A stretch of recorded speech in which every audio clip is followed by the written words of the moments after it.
Yeah, just let you know this thing's audio recording. This thing, I have it on all the time. Pretty impressive piece of equipment. What is it? Oh, it's an AR-15, yeah. 2.3? 5.56 by barrel wise. Nice. Uses the 5.56 by 45 is a higher compressed round.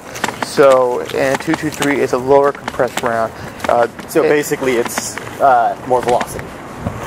Well, that's true, more velocity, but it also more heat. So this barrel is capable of withstanding 5.56 by 45 rounds because of its material inside the barrel. So if you shoot a 223 5.56 by 45 out of a barrel that's designed to withstand the heat of a 223 bullet, and you shoot a 5.56 by 45, your barrel's gonna get really hot and it's gonna probably damage. Okay. So there's different metals for each barrel apparently to withstand and distribute all the heat from the barrel. So is there a specific reason why you carry it? Or? Oh, it's just right to freely express my opinions. Basically, it's basically a public demonstration-wise. I normally just carry the pistol, but since I'm doing public demonstration, bringing awareness, people... it definitely states a bigger message. Yes, and it gets people like you coming up and ask questions. If you're curious about what the laws are in Oregon, I can direct you to a site, or I can actually give you a pat down of Oregon revised statutes if you're curious of where and when, where you can and can go. So, and as long as you're not in or around federal buildings, you're basically good, right? As long as you're not on the grounds or within a federal building, correct?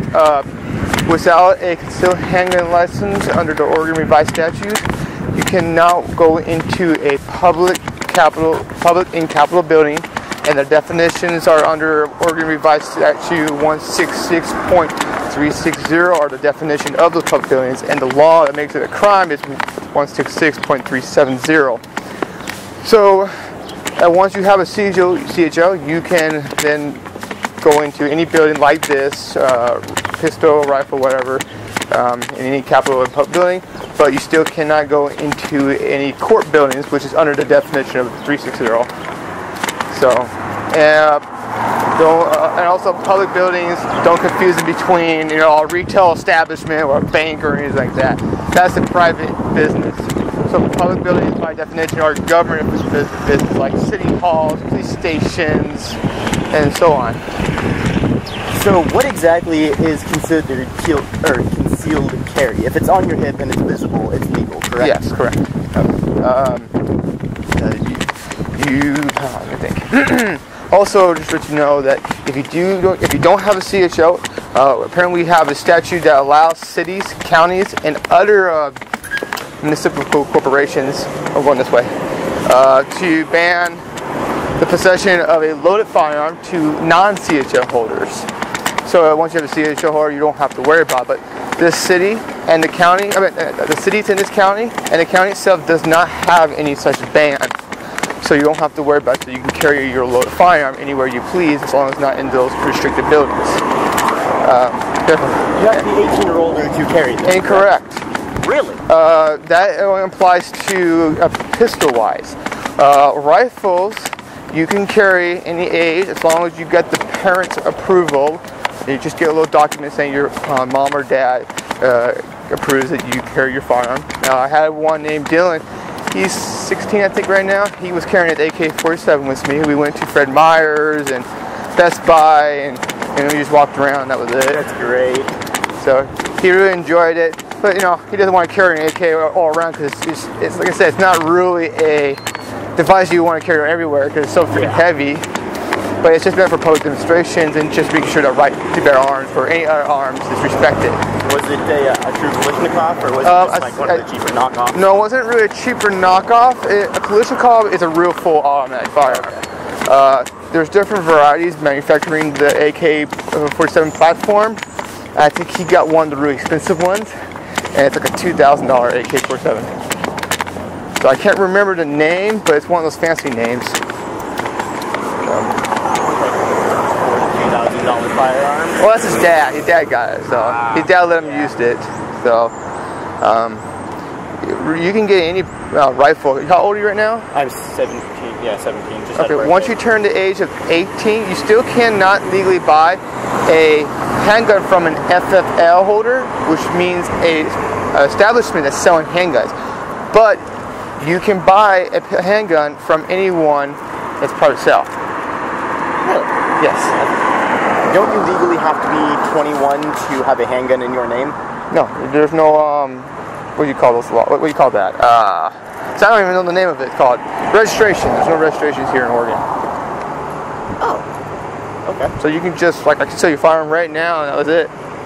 Sweet. No background check or anything, just, there you go. You can do background checks if you want to, if you don't feel comfortable that the person you're selling to is not that good a guy, but you have to pay $10 for the services to check the background. You know, if they're going to force us to do background checks, they should make it at least be free. So, yeah. I'll go this way. So you just do like laps around, Sidewalk closed. Ah, shit. Oh well. Anyways, go ahead. So you just do like laps around a couple blocks, just as demonstration? Usually I spend about 3 or 4 hours doing this on my spare time. I just came back from Ashland. Police officers over there are very positive and respectful over there. Never had an issue. Told me if I have any issues with anyone, call them and they'll be there on the spot. But I just came from an issue down there too. I was talking to people that look like they are really poor and they're not, like, I say hippie or not, I don't know. Ashland, hard to tell. Yeah, but just still kind of dirty. Not in a disrespectful way. Yeah. But that's their choice. So I was talking to these guys, and it was going really well, and this one guy who just walked up and said, "I hate guns!" And they're like, "Okay." And I continued talking to guys, "Don't you touch a gun!" And I was like, I'm not even, "Don't touch the trigger!" I'm not touching the trigger. What are you talking about? And he was like, you need to walk away. He come a little forward, like in an aggressive manner like this, and it's like, okay. And one buddy goes like, one guy said, maybe you should leave because he's kind of freaking me out myself. So I was like, all right. So I was leaving. He followed me to the next interaction with someone, and then his girlfriend comes over and tries to give me she calls them facts, but they're very vague facts because the facts only pertain to people that are unarmed when someone's carrying a weapon killing others. And I want to explain to her that it's really not a tool that's the reason. It's like if you blame a single tool for the action of such violence, then you have to blame other tools such as cars, knives, or even skateboards. I mean, if you blame a person, or if you blame the gun for killing someone, that's like blaming a spoon for making someone fat. Exactly, and it's very ignorant because people think that the reason why there's violence is because these tools are out here. I go, no, it's not that. It's culture. Culture is the biggest reason why we have so much violence.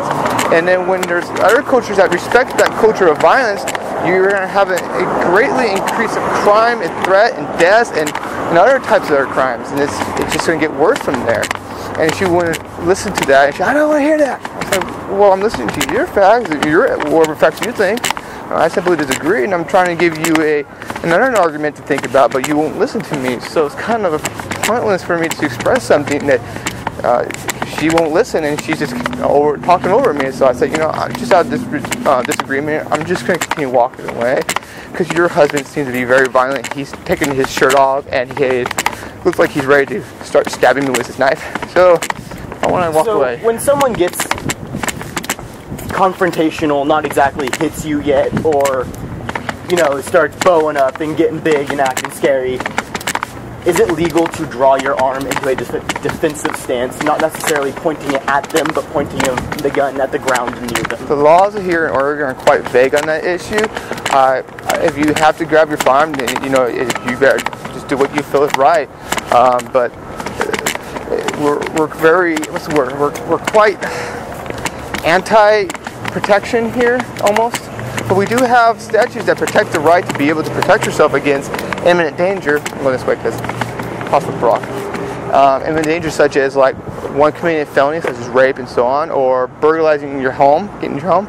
But you really don't want to use your firearm when it's your last defense here in Oregon. It's sad that we have to restrict our use of our tools for certain situations, and if you do use your tools in a lawful manner, you're still going to deal with people that are emotional in the court and blaming you. Why did you use your gun? You could have let him walk. You could have walked away. You could have run away. You could have hid. You could have cowered. And it's like they don't even respect your ability to protect your property or even your life. Your life is meaningless compared to a criminal. So you have to basically do it in a manner that is your last resort, saying that you were trying to get away from the confrontation, and you were trying to leave, and the person continues moving forward in a threatening manner, and it's really a tough call for me. If in a situation like that, if I know that I'm going to be in great bodily harm, it doesn't matter if he's armed or not, I probably have no choice to take action with my tools. So basically what you're saying is that if you have to draw your firearm, you are going to use it. Well, yeah, but I do have pepper spray in my butt right now. That's probably a better option. Yeah, just when I do these activism, I do have pepper spray, because that in issue over there in Ashland. I have to be careful because they also vandalized my car one time, so... Yeah. Alright. Yeah, I know. It's like they're telling me I'm being very violent and threatening everyone, and they're just continuing moving forward with their aggression. And I was trying to explain to them, look, the reason why violence is accepted is because you guys are using it with your emotions. It's wrong. You're not supposed to use violence with your emotions. Violence was only necessary to protect your life, liberty, and property, not your emotions. Totally different thing. And they were like, no, you're wrong. I could beat you up right now wherever I want. And it's like, yeah, I'm just going to walk away. I just don't want to deal with it. So in that situation, it's best to have like an electrical device, like zap them, or pepper spray. If the person is drawing a knife, is coming at you, then you're absolutely guaranteed to use your weapon. Because when someone brings a tool, like a knife or a bat or anything like that, you want to use a weapon, because there's no telling what's going to happen. I was talking to my uncle, and he said that there's no self-defense law in Oregon. Yes, there is. There is. Under Oregon Revised Statute 161. So he was saying something about if you pull a weapon that is greater than theirs. So like they pull a little dinky, crappy knife on you, and you hit him over the head with a baseball bat. That's still a weapon. Well, yeah, but the baseball bat's, in my opinion, a greater weapon than a knife.